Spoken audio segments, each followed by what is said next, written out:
This is I've Got Scars, baby.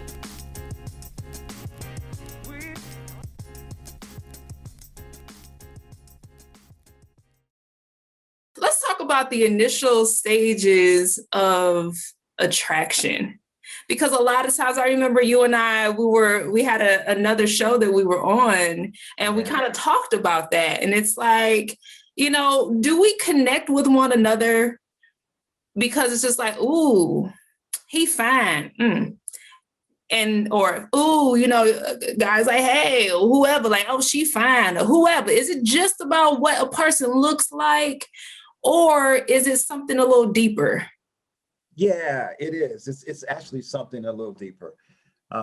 Initially, yes, we look at each other and we find the symmetric symmetry and the golden ratio, the symmetric symmetry of the face, how it looks, and the golden ratio of the body.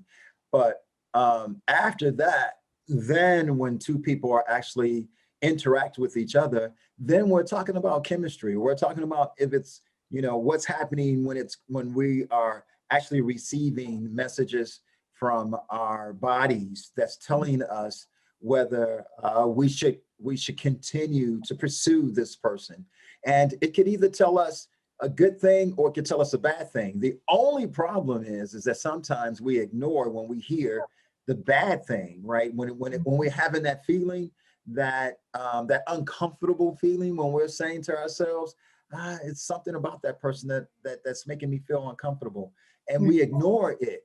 And that's something that we should not do. And to be more aware that we have like this best friend inside of us, right? And it's in our brain. It's this in our limbic system, this thing that's called the amygdala.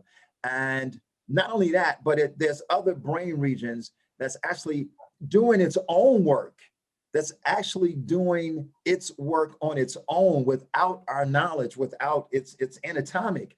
It's actually because the body is saying, I want to be with someone that's going to make me happy. I want to be with someone that I am compatible with. So there's the difference though. So we're talking about social compatibility, and then we're talking about the histocompatibility, right? The major histocompatibility. That's the chemistry. Okay. Right? So it's important to have both, but when we first meet each other, it's just basically on the chemistry right now. Okay. It's basically on the major histocompatibility complex, and it's based on what's happening, the chemistry that we're sending off, pheromones that we may send off. You might be ovulating that day that I met you. So when you're ovulating, you may be sending off compulence. And when I smell your compulence, I may be sending off something that's called androstenone. And you smell the androstenone. Next thing you know, we're having sex on the first night.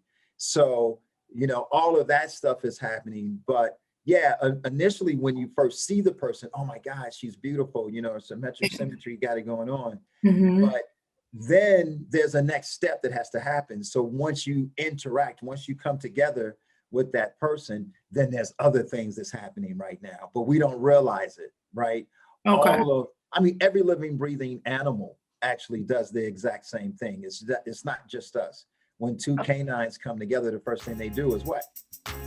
Smell. With each other. Yeah.